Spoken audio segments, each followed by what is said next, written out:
Welcome back to our channel. In today's video, we are going to show you how to add shadow to shape here in Canva. Let's begin. Now, the first thing that you need to do is to log in using your credentials. If this is your first time in Canva, I want you to click the sign up option. And from here, just follow the on-screen instructions and you're good to go. To add the shadow to a shape in Canva, you need to follow these simple steps. Number one is open your Canva design and select the shape you want to add a shadow to. In my case, I'm going to be creating a template for our YouTube thumbnail because after recording this video, obviously we're going to upload that and I'm going to create a nice and engaging thumbnail. In my case, I'm going to be creating a new design. All right, so maybe I'm going to choose this for now.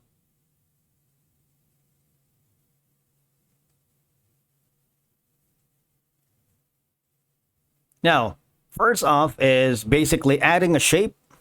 So you go here on the left side panel of your dashboard and look for the elements.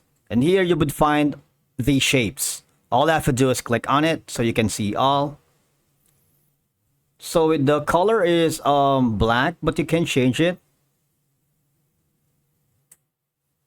Let's choose the default white for now. Okay, on the shapes, you can choose anything from a square, rectangle, circle, triangle. We're gonna choose this one for now. Now here, if you wanted to add some depth or like a shadow, you see?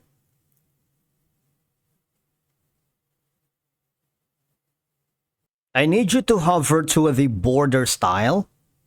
All right. Now, if you do that, you see, you are adding like a semi shadow on it. You see that?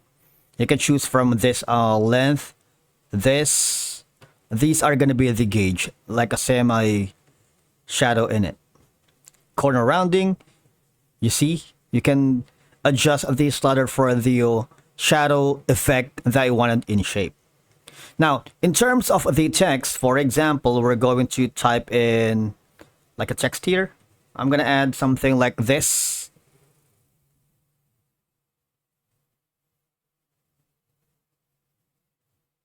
For us to be able to put a shadow, you see the effects here.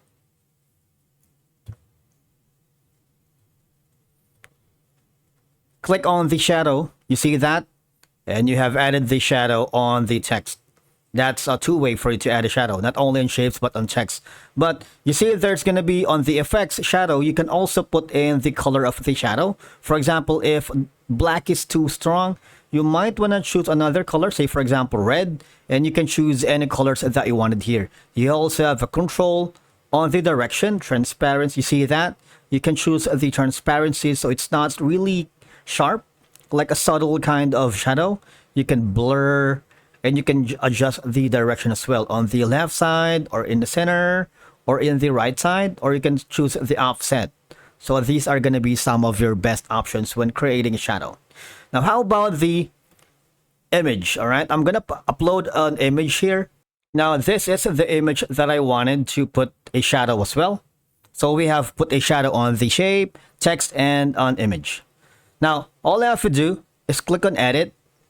What will happen is we're going to be seeing another type of options here. On the effects, there's going to be a shadow. All right. You can sit to put like a glow. You can put the size of the shadow if you want. A little bit of that. The blur amount, you see? And the color of the shadow. Again, you can choose any kind of color that you wanted that best represents your brand and identity. You can also slide in the intensity, like a subtle or more intense. You can use the drop, outline, angled, page lift, curve, backdraft, and a lot more. So you see, there's a lot of that you can work with the effects panel, selecting the shadow from these available options. And again, this method will give your shape, text, or image a more dimensional look, making it stand out in your design. Thank you so much for watching, and we will see you again in the next video.